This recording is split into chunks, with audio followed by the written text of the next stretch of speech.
எல்லோருக்கும் காலை வணக்கம். ஹாய் ஃப்ரெண்ட்ஸ், எல்லோரும் எப்படி இருக்கீங்க? நல்லா இருக்கீங்களா? இன்றைக்கி வந்து பொறுமை குறித்து ஒரு கதை வழியை உங்களுக்கு சொல்லலான் இருக்கேன்.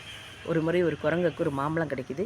அது சாப்பிட்ட பிறகு அது கொட்டையை வீசலான்னு ட்ரை பண்ணும்போது டக்குன்னு அதுக்கு ஒரு தாட்ஸ் வருது.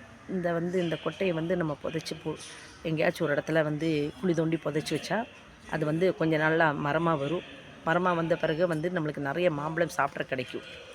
இன்றைக்கி ஒரு நாள் சாப்பிட்டதை விட வந்து நமக்கு தினமும் கிடைக்கிறது தானே நல்லது அப்படின்னு தோணிட்டு அது போய் ஒரு ஒரு பக்கம் போயிட்டு குழி தோண்டிட்டு இந்த கொட்டையை போடுது. அப்புறம் மண்ணை போட்டு புதைச்சிட்டு வந்துடுது. அடுத்த நாள் போயிட்டு பழையபடி தோண்டி பார்த்துட்டு அந்த கொட்டையை வெளியில் எடுக்கும். அது வளர்ந்துருக்கா இல்லையான்னு பார்க்கும்.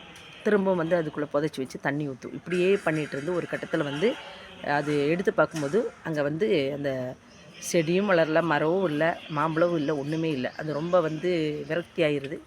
கோவப்பட்டுட்டு அந்த கொட்டையை எடுத்து வந்து காட்டில் வீசிடுது. இதே போல் தான் நம்ம மனிதர்கள் நம்ம வந்து ஒரு பிஸ்னஸ் செய்யும்போதோ இல்லை வந்து நம்ம படிக்கும்போதே நாளைக்கே வேலை கிடைக்கணுங்கிற இதில் வந்து அந்த இன்டென்ஷனோடு நம்ம போகக்கூடாது. எல்லாத்துக்குமே பொறுமை, ஒரு கால அவகாசம் இருக்குது. இப்போ வந்து நம்ம ஒரு எல்கேஜி யூகேஜி முடிஞ்சு ஸ்கூலிங் முடிஞ்சு டிகிரி முடிஞ்சு அதுக்கப்புறம் வந்து இன்டர்வியூவில் அட்டன் பண்ணி அதில் பாஸ் ஆகி அதுக்கப்புறம் தான் நம்மளுக்கு வேலை கிடைக்கிது. அதேமாதிரி தாய்மார்களை பாருங்க, அவங்க வந்து நம்ம நினைக்கும் போது இப்போ 9 மாதம் அவங்க கர்ப்பிணியாக 9 மாதம் இருந்ததுக்கப்புறம் தான் பிரசவம் நடக்கும். நம்ம வந்து இல்லை 9 மாதத்தோட சாப்பாடு வந்து 3 மாதத்தில் போட்டுடலான்னு சொல்லிவிட்டு அவங்களுக்கு தேவைப்பட்டதெல்லாம் 9 மாதத்தோடது 3 மாதத்தில் கொடுத்தா அந்த தாயும் உயிரோடு இருக்க மாட்டாங்க, அதுக்குள்ளே இருக்கிற குழந்தையும் வளராது. இப்படி ஒவ்வொரு விஷயம் நீங்கள் எடுத்தாலும் இதுதான் உலக நீதிங்கிறது. வந்து ஒரு பிஸ்னஸ் ஆனாலும் நம்ம முதல்ல இன்வெஸ்ட் பண்ணுறோம். அப்புறம் மெதுவாக அது வந்து 4 பேருக்கு தெரியணும் நம்ம என்ன பண்ணுறோங்கிறது. 4 பேர் வந்து நம்மளை வந்து அப்ரோச் பண்ணணும், நம்மளுக்கு தெரியப்படுத்தணும், அது விளம்பரப்படுத்தணும், 4 பேர்கிட்ட சொல்ல நோட்டீஸ் அடிக்கணும். இப்படி பல விஷயங்கள் இருக்குது ஒரு பிஸ்னஸ் டெவலப்மெண்ட்டுக்கு. அவ்வளோ சீக்கிரம் எல்லாம் இன்றைக்கி தொழில் தொடங்கணும்னா நாளைக்கே லாபம் நம்ம பார்க்க முடியும். அதே மாதிரி ஒவ்வொரு விஷயத்துக்குமே இப்போ ஒரு இதில் இருக்கிறவங்க, சினிமாவில் இருக்கிறவங்களை எடுத்துக்கோங்க. அவங்க போன உடனே வந்து ஒரு ஹீரோயினோ இல்லை ஹீரோவோ இல்லை வந்து ஒரு காமெடியனோ இல்லை வந்து சைடு ஆர்டிஸ்ட்டோ எதுவுமே ஆயிடுறது கிடையாது.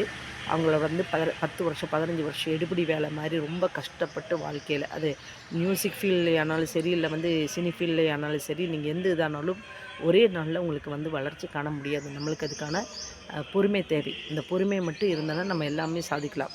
பொறுமையோடு கூடின முயற்சியும் வேணும், கடின உழைப்பும் வேணும். இந்த கடின உழைப்பும் முயற்சியை விட வந்து நம்ம பொறுமை இல்லாமல் வந்து இன்றைக்கே எக்ஸாம் எழுதி நாளைக்கே பாஸ் ஆகி நாளான்னைக்கே வேலைக்கு போகணுன்னா நடக்காது. அதே மாதிரி ஒவ்வொரு விஷயத்துக்குமே நம்ம வந்து இப்போ வந்து ஒரு வேலைக்கே போகிறோம், அவங்க கேட்குற கேள்விக்கு நம்ம பொறுமையாக பதில் சொன்னால் மட்டும்தான் நம்மளுக்கு வேலை கிடைக்கும். நம்ம வந்து அவங்க கேட்குறதுக்கு இவன் இவ்வளோ கேள்வி கேட்குறா அப்படின்னு சொல்லி நம்ம கோவப்பட்டு அங்கேருந்து போனோன்னா நம்மளோட வேலை வாய்ப்பு நம்மளுக்கு கிடைக்காது. நம்மளோட கோபம் சிலவங்களுக்கு வந்து எதுவுமே நடக்கிறதில்ல அப்படின்னு சொல்லி ரொம்ப விரக்தி ஆவாங்க, கோவப்படுவாங்க. அப்படியெல்லாம் பண்ணாதீங்க.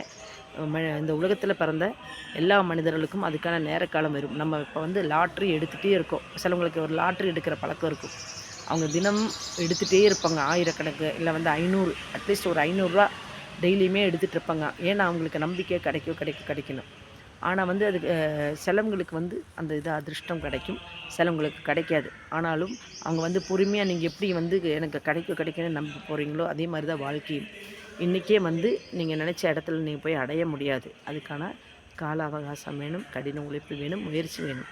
இது 3மே இருந்து நீங்கள் அதுக்கான டைம் கொடுத்தீங்கன்னா கட்டாயம் வந்து ஒரு நாள் இல்லை ஒரு நாள் நீங்கள் நினைக்கிற இடத்துலையோ இல்லை நீங்கள் செய்கிற தொழிலோ ஏதோ இது அந்த உங்களுக்கு வந்து அடையும். அதனால் இந்த குரங்கோட கதை மாதிரி நீங்கள் வந்து வேகம் இப்போ இன்றைக்கி வருமா மரம், இன்றைக்கி வளர்ந்துருமா, நாளைக்கு மாம்பழம் கிடைக்குமான்னு இந்த குரங்கு பண்ண இது மாதிரி நம்ம மனிதர்களும் வேகமாக போய் ஒவ்வொரு செயல்பாட்டில் ஈடுபட்டுனா நம்மளுக்கு அதில் வந்து நஷ்டமும் விரக்தியும் கோபமும் அதாவது ஒன்றுமே இல்லாமல் வெறுமையை மட்டும்தான் இருக்குது. அதனால் உங்களோட டேர்னுக்கு வேண்டி பொறுமையாக இருங்க.